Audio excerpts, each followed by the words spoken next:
نصلي ونسلم على سيدنا ومولانا وملجانا ومأوانا محمد صلى الله عليه وسلم نبي الأمين المكين الحنين الكريم الرؤوف الرحيم. أما بعد فأعوذ بالله من الشيطان الرجيم.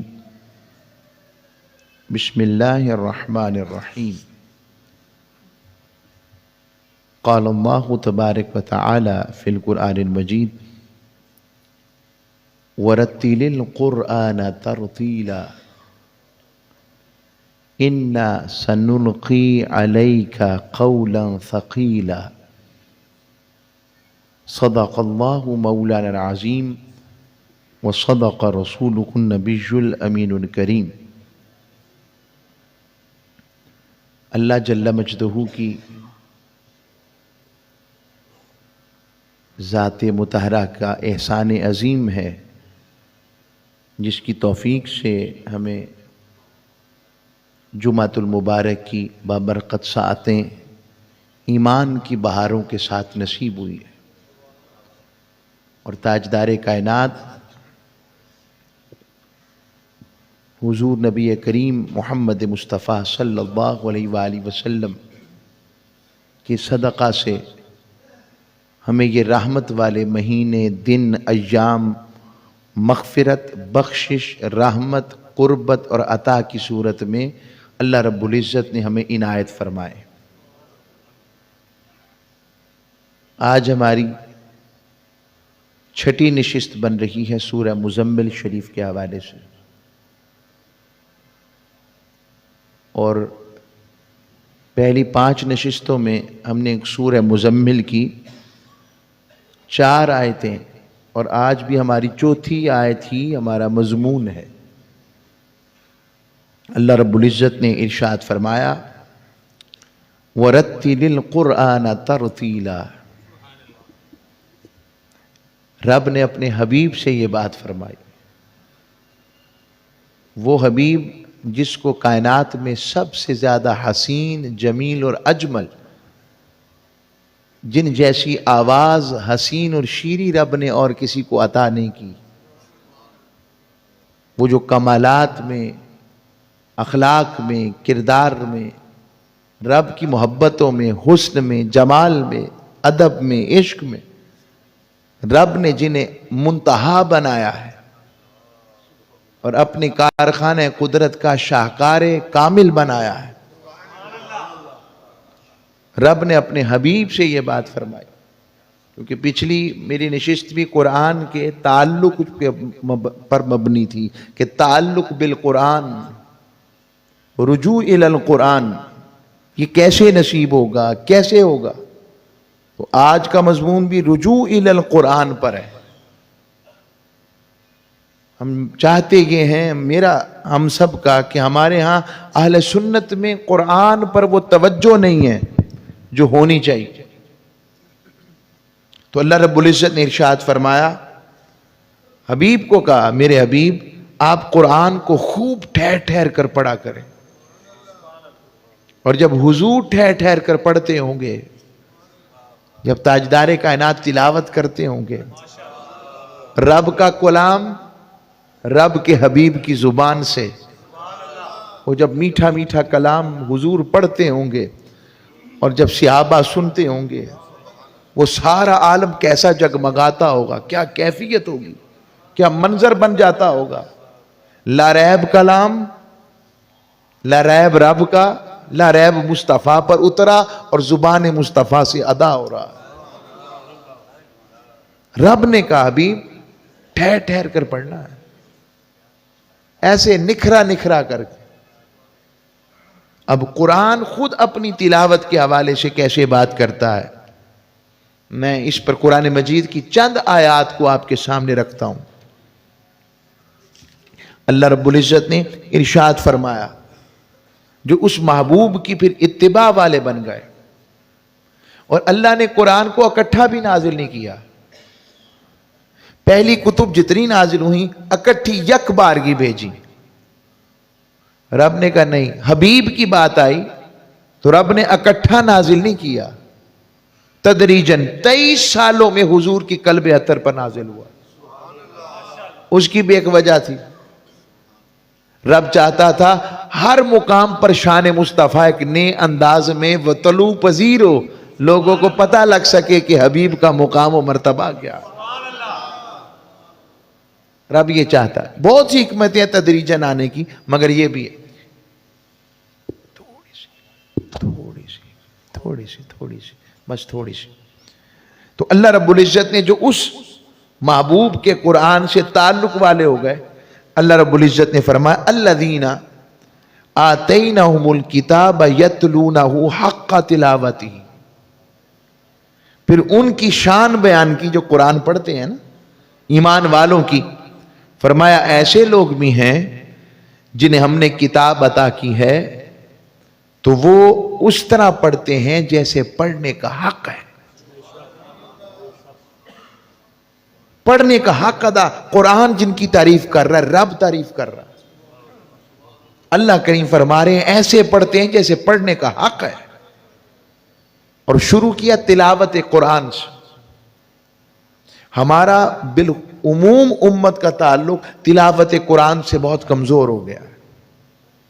میں شوق دلانا چاہتا ہوں, خود بھی شوق لینا چاہتا ہوں.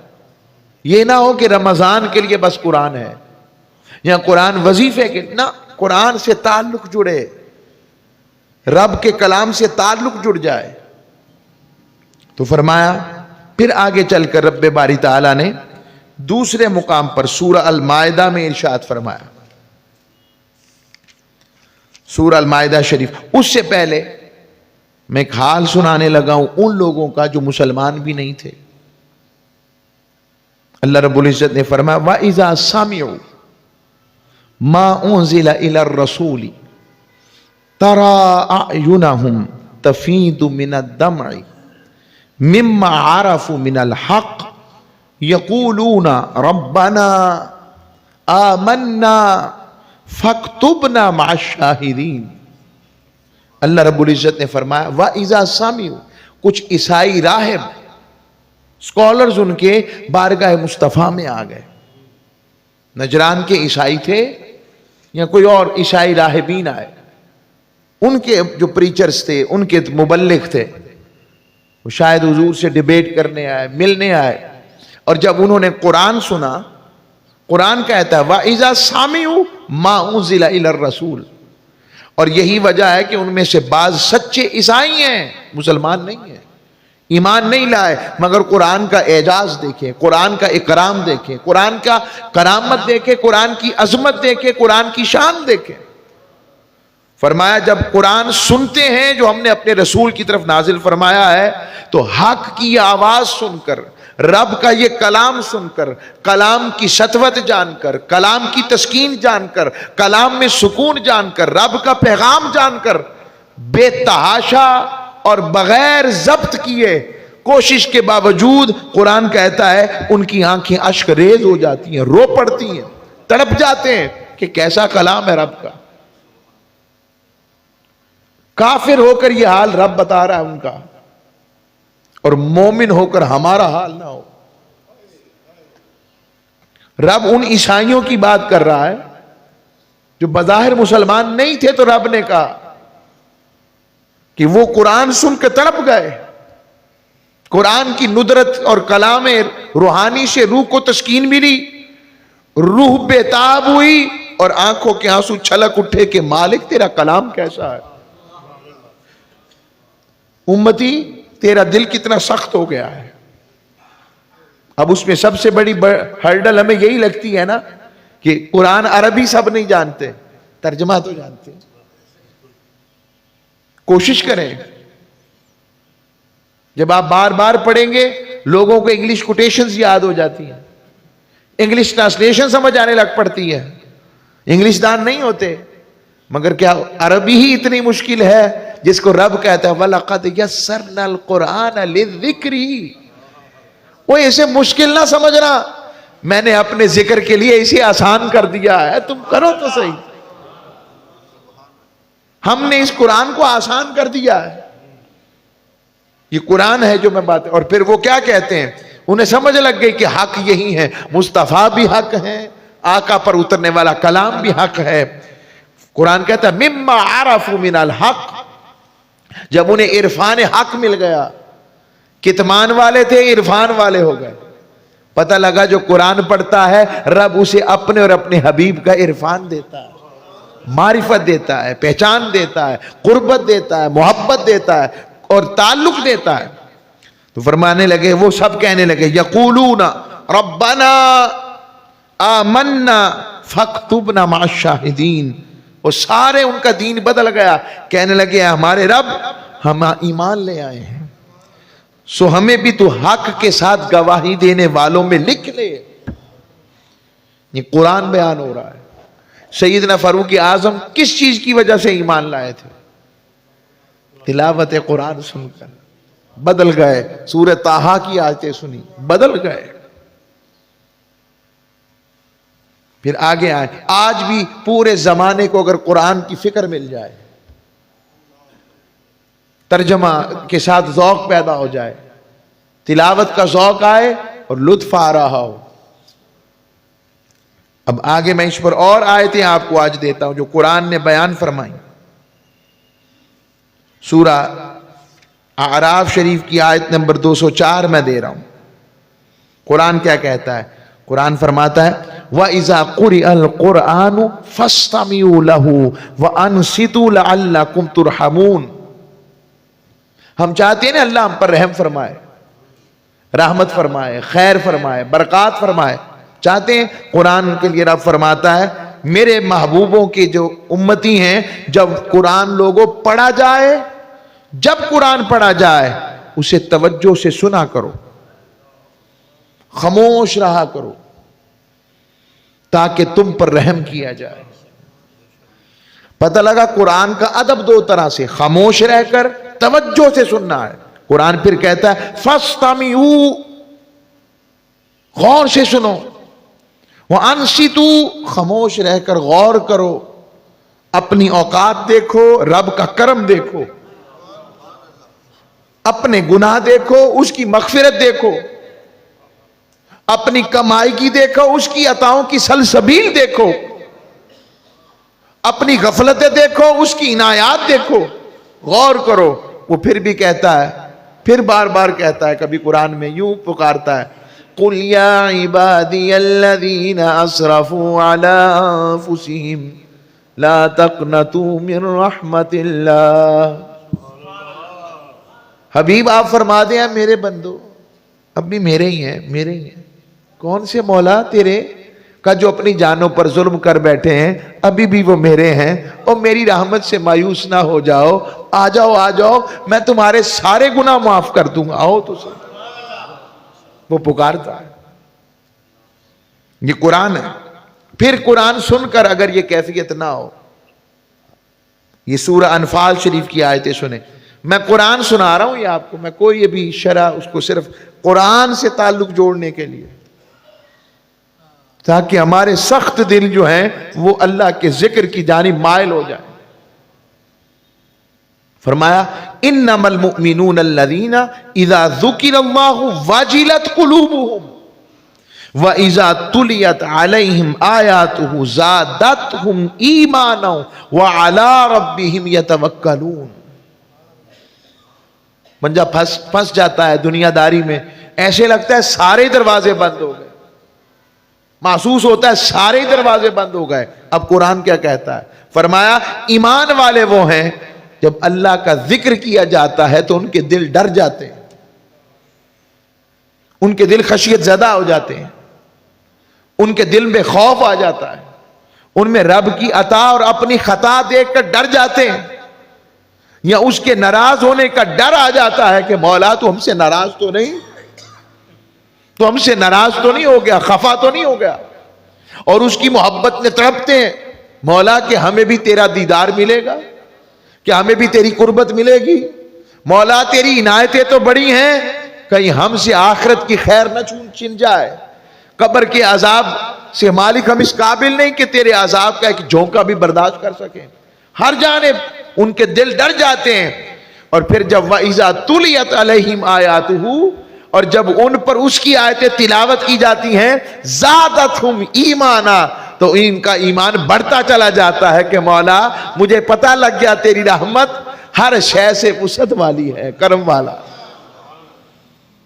یہ اللہ رب العزت کی بارگاہ سے عطائیں ہیں، یہ قرآن عطا ہوتا ہے۔ غور کریں کہ کیا یہ کیفیات ہیں ہمارے پاس، اور یہ کیفیت پیدا کرنی ہے۔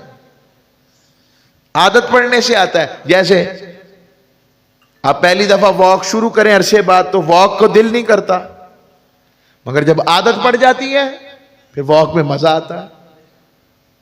یہی عالم ادھر ہے قرآن کے ساتھ۔ جب دل اور روح بیمار جو ہے، بیمار آدمی کو جتنا مرضی کھانا دے دیں کھانا کھائے گا، مگر جب آہستہ آہستہ آہستہ آہستہ شروع ہو جائے گا تو پھر رغبت بڑھتی چلی جائے گی۔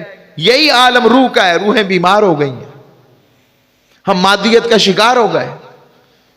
تو قرآن کے ساتھ یہ تعلق جو تلاوت کا ہے، اور قرآن پھر کہتا ہے وَعَلَىٰ رَبِّهِمْ يَتَوَكَّلُونَ، پھر وہ اپنے رب پر بھروسہ کرتا ہے، توکل کرتا ہے، اس کا تعلق اپنے رب سے جڑتا ہے۔ یہ قرآن کی روح سے۔ پھر میں اس سے آگے آپ کو لے کر جاتا ہوں، سورہ بنی اسرائیل کی آیتیں ہیں، اور وہ کیا خوبصورت رب باری تعالیٰ نے اپنے محبوب پر قرآن اتارا، اور کس انداز میں فرمایا وَبِالْحَقِّ أَنزَلْنَاهُ وَبِالْحَقِّ نَزَلَ وَمَا أَرْسَلْنَاكَ إِلَّا مُبَشِّرًا وَنَذِيرًا وَقُرْآنًا فَرَقْنَاهُ لِتَقْرَأَهُ عَلَى النَّاسِ عَلَى مُكْثٍ وَنَزَّلْنَاهُ تَنزِيلًا۔ رب کہتا ہے حق کے ساتھ ہم نے ہی اس قرآن کو اتارا ہے، اور حق ہی کے ساتھ وہ اترا ہے۔ حق کے ساتھ اتارا ہے اور حق ہی کے ساتھ اترا ہے۔ اس کے دو معنی ہیں۔ ایک معنی حق اللہ کی طرف سے، اللہ کی طرف سے ہم نے، یعنی ہماری طرف سے آیا، اور حق کے ساتھ اترا ہے۔ جبریل جو لانے والا ہے وہ بھی حق والا ہے، یہ جو قرآن آ رہا ہے یہ بھی حق والا ہے، اور جس پر اتر رہا ہے وہ بھی حق والا ہے۔ یہ قرآن کہہ رہا ہے۔ اب اگر قرآن کا پتہ ہی نہ ہو، پڑھا ہی نہ ہو، تو کیسے پتہ لگے کہ حق مصطفیٰ کیسے ہیں، قرآن کیسے ہے، رب کیسے ہے، جبریل کیسے ہیں؟ تو فرمایا حبیب، اور ہم نے آپ کو یہ جو حق کے ساتھ اتارا، یہ قرآن آپ ہی کی شانیں بیان کرتا ہے۔ ہم نے آپ کو خوشخبری سنانے والا بنایا میرے حبیب، ہم نے آپ کو ڈر سنانے والا بنا کر بھیجا ہے، اور ہم نے قرآن کو جدا جدا یعنی آہستہ آہستہ کر کر اتارا۔ کیوں حبیب؟ ہر دفعہ آپ ٹھہر ٹھہر کر خود پڑھ کر سنائے نا ان کو، اپنی زبان شیریں سے سنائے ان کو، ٹھہر ٹھہر کر پڑھا کریں۔ اور ہم نے اسے رفتہ رفتہ تدریجاً اتارا ہے تاکہ یک بار کی بوجھ نہ ہو، آہستہ آہستہ احکام اترتے چلے جائیں، طبیعت ویسی ڈھلتی چلی جائے، جتنا محبت کا قرب بڑھتا چلا جائے گا احکام کو یہ اتنی آسانی سے ادا کرتے چلے جائیں گے۔ یہ رب باری تعالیٰ نے ارشاد فرمایا۔ پھر میں سورہ بنی اسرائیل کے بعد آپ کو اور سورہ فاطر سے آیتیں سناتا ہوں۔ میں چند نمونے کی خاص آیتیں صرف میں ڈھونڈ کر لایا ہوں آپ کے لیے۔ صرف سورہ فاطر میں اللہ رب العزت نے کس طرح سے اپنے محبوب مکرم صلی اللہ علیہ وسلم کی شان کو بیان فرماتا ہے اور کس طرح سے پیار کرتا ہے۔ فرمایا ان الذین یتلون کتاب اللہ واقاموا الصلاۃ وانفقوا مما رزقناہم سرا وعلانیۃ یرجون تجارۃ لن تبور۔ فرمایا بے شک وہ لوگ جو قرآن کی تلاوت کرتے ہیں اور نماز قائم کرتے ہیں، اور تیسرا کام جو کچھ ہم نے انہیں عطا کیا اس کی اللہ کی راہ میں چھپا کر بھی اور دکھا کر بھی۔ چھپاتے اس لیے ہیں کہ اس کا اور میرا معاملہ رہے، دکھاتے اس لیے ہیں کہ اور بھی دیکھ کر اس کی راہ میں خرچ کریں۔ تو فرمایا ایسی تجارت کے امیدوار ہیں، ہائے ہائے ہائے، کہا یہ میری تجارت، مجھ سے تجارت کرنے والے ہیں لوگوں جن کی تجارت مولا سے ہو جائے اور اس کے حبیب سے ہو جائے۔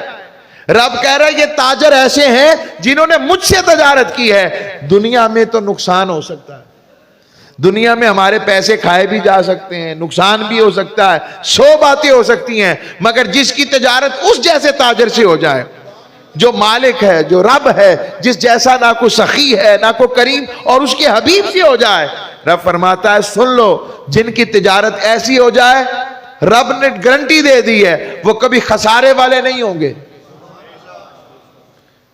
مولا مال تو خرچ ہونے سے ختم ہوتا ہے، کہ تمہارے نزدیک ایسے ہیں، دینے والا تو میں ہوں نا، میری راہ میں خرچ کرو اور میں کم کر دوں۔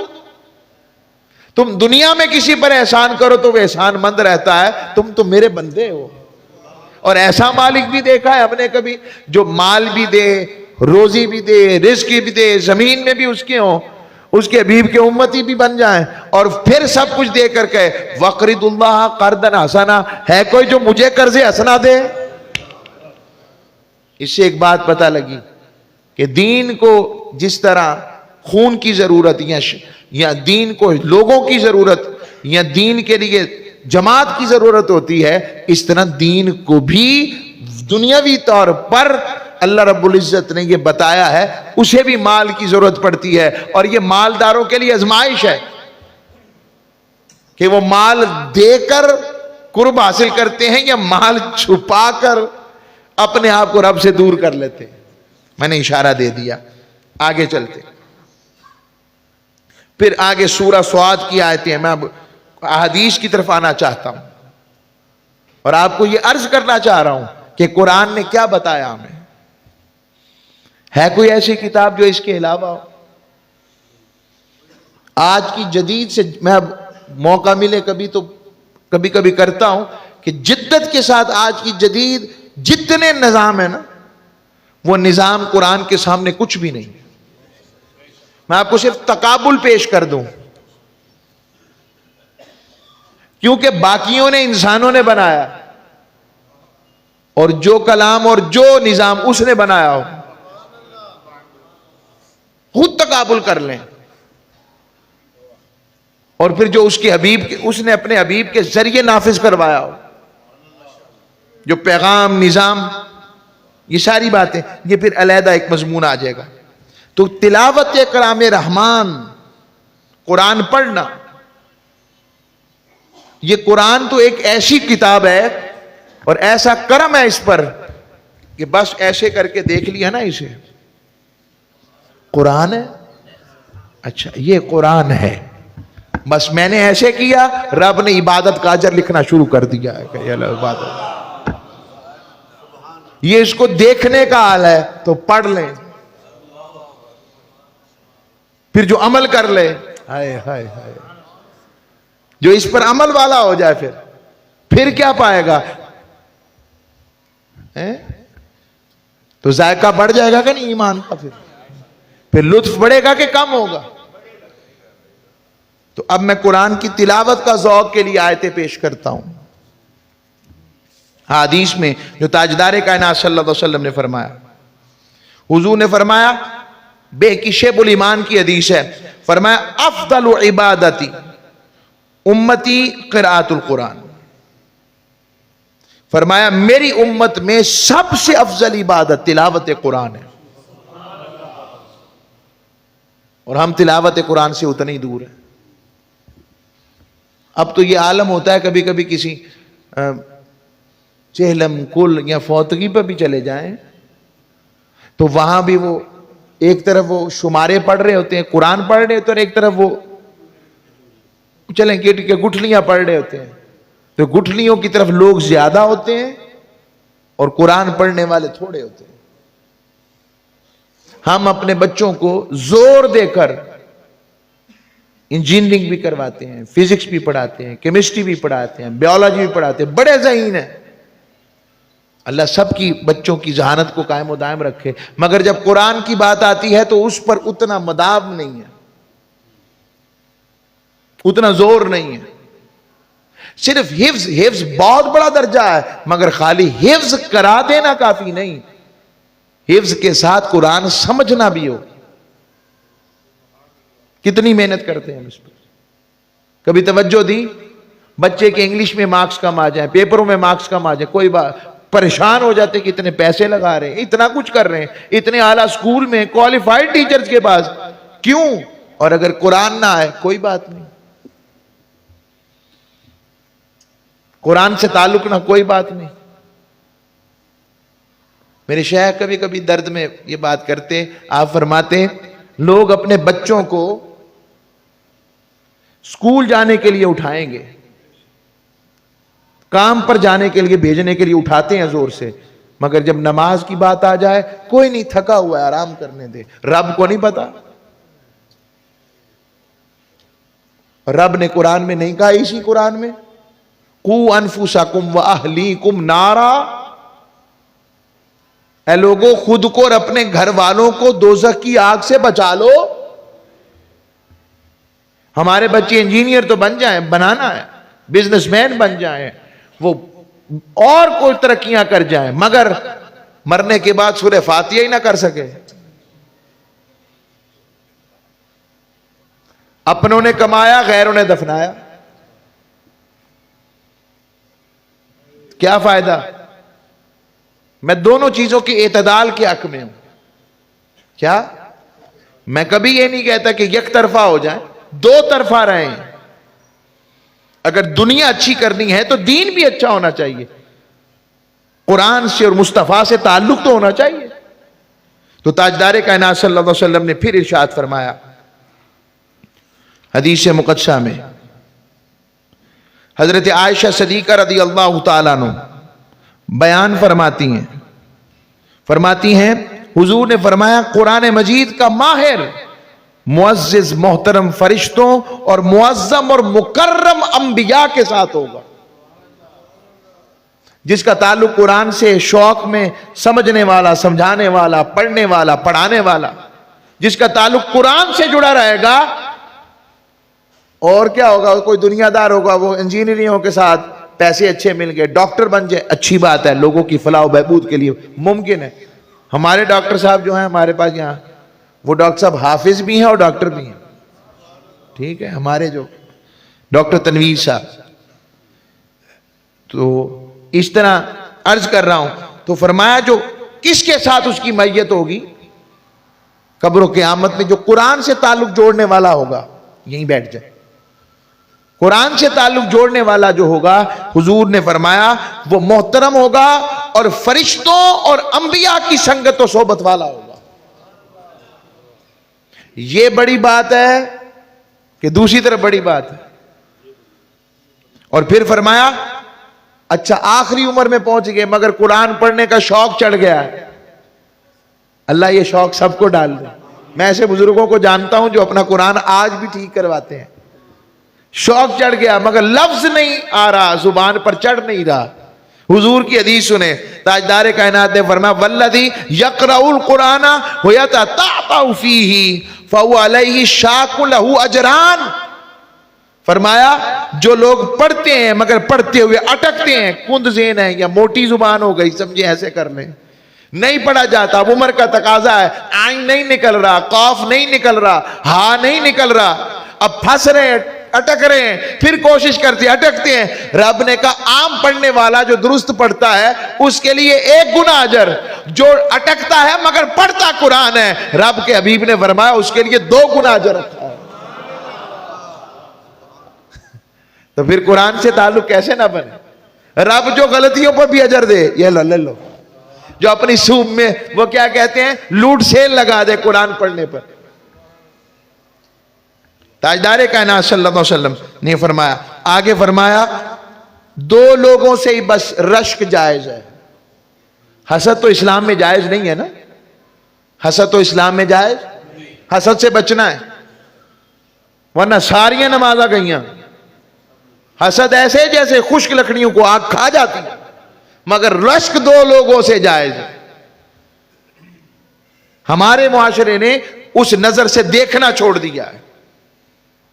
آج ہم علم نہیں دیکھتے، تعلیم نہیں دیکھتے، کیلیبر نہیں دیکھتے، کیپیسٹی نہیں دیکھتے، خدمت نہیں دیکھتے، ڈگریز نہیں دیکھتے، یعنی علم دین کے لیے کہتے یہ بھی کوئی کام ہے۔ بس ایک ذہن بن گیا ہے کہ شاید اس میں پیسے ہی تھوڑے ملنے ہیں، پیسے ہی سب کچھ ہے، وہ ضرورت ملے گا مگر جس نے دانت دیے ہیں نا وہ آپ کو بھوکا نہیں رہنے دے گا. جس نے دانت دیے ہیں وہ بھوکا نہیں رہنے. جس نے ماں کے بطن میں آپ کی روٹی کم نہیں ہونے دی, دنیا میں آئیں گے تو روٹی کم کر دے گا. تو عرض کر رہا ہوں, تاجدار کائنات نے فرمایا ایک وہ شخص جسے اللہ نے قرآن پڑھنا اور سمجھانا سکھایا تو وہ دن اور رات کے اوقات میں تلاوت کرتا ہے قرآن کی, اور اس کا پڑوسی اس کے ساتھ والے کہتے ہیں یار دیکھو تو صحیح صبح و شام قرآن سے تعلق ہے, اللہ کرے اس کا یہ حصہ مجھے بھی ایسا عطا ہو جائے. یہ رشک ہے. اور دوسرا وہ شخص جسے اللہ نے مال بخشا ہے اور وہ اللہ کی راہ میں خرچ کرنے سے تھکتا نہیں ہے, روکتا نہیں ہے. مال ہونا بڑی بات نہیں ہے, اللہ کی راہ میں خرچ کرنا بڑی بات ہے. مال اللہ نے بڑوں کو دیا ہے, مگر کوئی کوئی ہے جو اللہ کی راہ میں خرچ کرتا ہے, اللہ کی راہ میں دیتا ہے. کم ہیں ایسے دل والے. تو وہ کہتا کاش مولا جیسا تو نے اسے مال دیا ہے مجھے بھی دے تاکہ میں بھی تیری راہ میں خرچ کر سکوں. یہ آقا علیہ الصلوۃ والسلام کی فرامین سنیں, اور حضور کو قرآن والوں سے جو جتنا قرآن سے تعلق والا ہوگا آقا کا فرمان سن لیں. حضور نے فرمایا جو جتنا, میں اس کا مفہوم پیش کر کے حدیث سناتا ہوں, جو جتنا قرآن سے قربت والا ہوگا اتنا ہی مصطفیٰ کی رفاقت والا ہوگا. اسے حضور کی قربت ملے گی, رفاقت ملے گی, سنگت ملے گی, محبت ملے گی, تعلق ملے گا, عقیدہ مضبوط رہے گا. حدیث کے لیے حوالہ دے رہا ہوں, حضرت جابر بن عبداللہ رضی اللہ تعالیٰ عنہ فرماتے ہیں حضور نے شہدائے احد میں سے دو صحابہ کو, اب اسلام پر عالم دیکھیں نا 70 کے قریب صحابہ تھے, اب ہر ایک کی قبر بنتی, کوہان بنتی, مشکل ہو رہا تھا. آقا نے ایک قبر میں دو کو جمع کیا اور کفن میں جمع کرتے ہوئے پوچھتے ان میں سے قرآن کسے زیادہ آتا ہے. جب وہ کہتے کہ اس کو آتا ہے, حضور کہتے پہلے اسے یہاں پر لٹاؤ اور پھر اس کے ساتھ دوسروں کو لٹاتے. یعنی قرآن سے تعلق رکھنے والا جا کر بھی اپنے ساتھ والے کو نفع دیتا ہے. اور پھر حضور نے, میں نے کیوں کہا کہ آقا کی قربت ملے گی, سرکار نے فرمایا چونکہ یہ قرآن والے ہیں پھر شہید ہوئے ہیں, فرمایا قیامت کے دن میں ان سب پر گواہ ہوں گا, میں گواہی دوں گا ان کی, اور جن کی گواہی حضور دے دیں, جن کے گواہ مصطفیٰ ہو جائیں. ہائے ہائے. اچھا آپ کو اور حدیث نہ سناؤ, آپ کا ذوق اور بڑھے گا. ہائے ہائے, یہ فرمان سنے تاجدار کائنات کا. میں نے تو سنا ہے, میں تو اس وقت سے کیفیت میں ہوں. حضرت ابو سعید خدری فرماتے ہیں, ترمذی شریف کی حدیث ہے, دارمی میں آیا, بیکی میں آیا, فرماتے ہیں اللہ رب العزت فرماتا ہے, حدیث قدسی ہے, فرماتا ہے من شغلہ القرآن و ذکری ان مسئلتی اعطیتہ افضل ما آتی السائلین و فضل کلام اللہ علی سائر الکلام کا فضل اللہ علی خلقی. حضرت ابو سعید خدری فرماتے ہیں کہ حضور صلی اللہ علیہ وآلہ وسلم نے فرمایا, اللہ رب العزت فرماتا ہے کہ جس شخص کو قرآن اور میرا ذکر اتنا مشغول کر دے کہ اس کے پاس وقت ہی نہ ملے کہ وہ دعا کر سکے, مجھ سے کچھ مانگ سکے, یعنی صرف ذکر میں مشغول ہو گیا, کرتا ہوا وقت ہی نہیں ملا کہ دعا کر سکے, رب نے کہا تو میں اسے مانگنے والوں سے زیادہ عطا کرتا ہوں.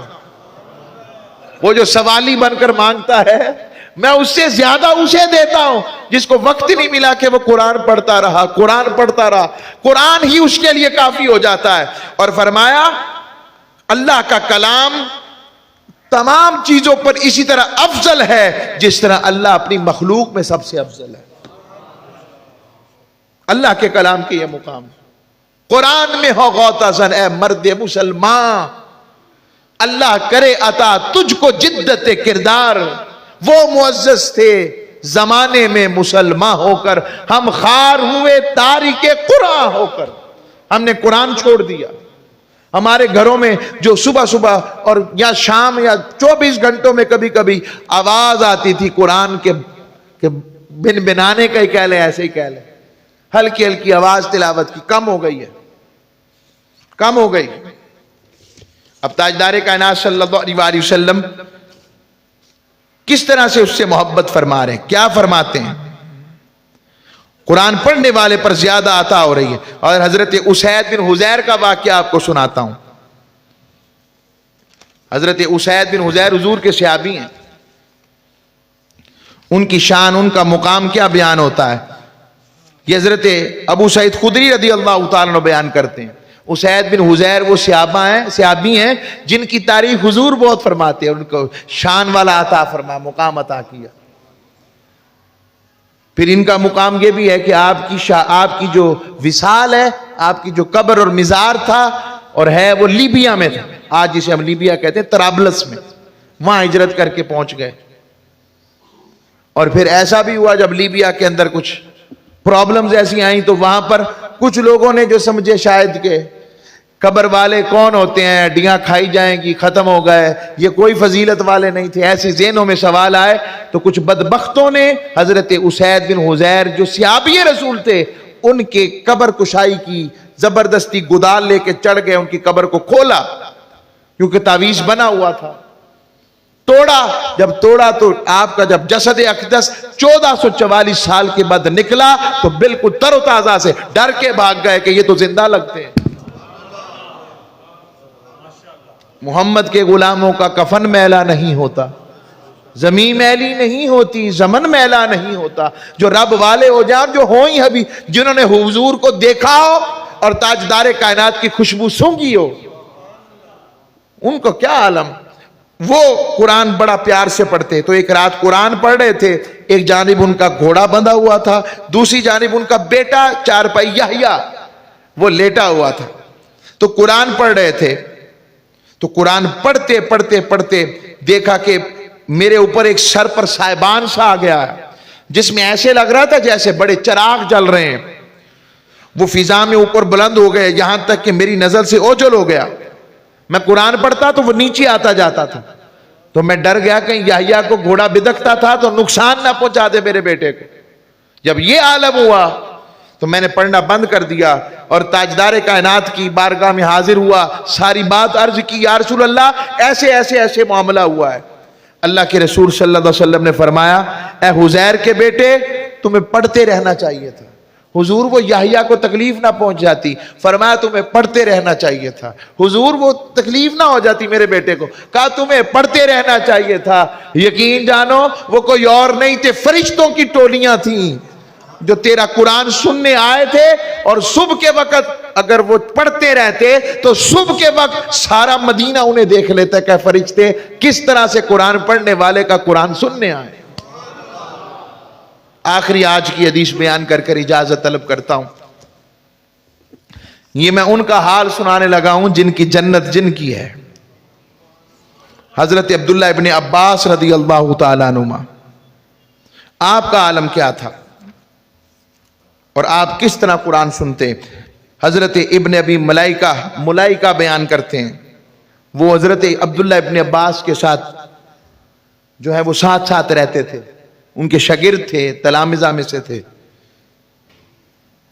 تو وہ بیان کرتے ہیں کہ مدینہ منورہ سے مکہ مکرمہ تک آج بھی ایسوں کی صحبت اختیار کیا کریں، کوشش کیا کریں جن کی نیکی، تقوی، طہارت، ایسے لوگوں کے ساتھ سفر کریں، آپ کو پتہ لگے ان کی تقوی و طہارت سفر کیسا ہے، محبت کیسی ہے، تعلق کیسا ہے۔ تو صحبت اختیار کی تو آپ 2 رکعت نماز ادا فرماتے تھے جس جگہ رک کر قیام کرتے، فرض کے علاوہ۔ آدھی رات کو بیدار ہوتے اور ٹھہر ٹھہر کر قرآن پڑھتے۔ عبداللہ ابن عباس کو جو ترجمان القرآن ہے، وہ عبداللہ ابن عباس جو فرماتے ہیں میری اگر اونٹ کی رسی بھی گم ہو جائے تو میں قرآن پڑھوں گا، مجھے مل جائے گا، اونٹ کیا پورا اونٹ مل جائے گا، رسی اسی سے مل جائے گی۔ وہ فرماتے تو ایک ایک حرف پر خوب آہو بکا کرتے، خوب، یہاں تک کہ آپ کی ہچکی بن جاتی۔ اور یہ آیت جب آئی نا، یہ آیت وَجَاءَتْ سَكَرَةُ الْمَوْتِ بِالْحَقِّ ذَلِكَ مَا كُنْتَ مِنْهُ تَحِيدُ، عبداللہ ابن عباس فرما رہے اور موت کی بے ہوشی آ پہنچی، پھر اس کا حکم آ گیا، قضا آ گئی ہے، اے انسان یہی وہ چیز تھی نا جس سے تو بھاگتا تھا. یہ عالم یہ آیت پڑھ کر حضرت عبداللہ ابن عباس گریا و بکا اور کیفیت میں رونے لگ پڑتے. آج ہم موت سے تو بھاگتے ہیں مگر موت کی تیاری نہیں کر رہے, اور جن کے لیے کر رہے ہیں اگر حلال و حرام کی تمیز کیے بغیر کر رہے ہیں تو میاں صاحب کا شعر ہے, جنہ واسطے تو پاپ کمائے کتھے نہیں ہو تیرے کر دے. تو وہ کیا ویڑے میں پڑا ہوگا آدمی سین میں, گھر والی کہہ رہے چھیتی کر لو کہ تے بدبو نہ آ جائے. اس لیے قرآن کی خوشبو والے ہو جاؤ تاکہ بدبو نہ رہے. اپنے حبیب سے تعلق جوڑو. اللہ ہم سب کو عمل والا رکھے. وما علیہ الا البلاغ.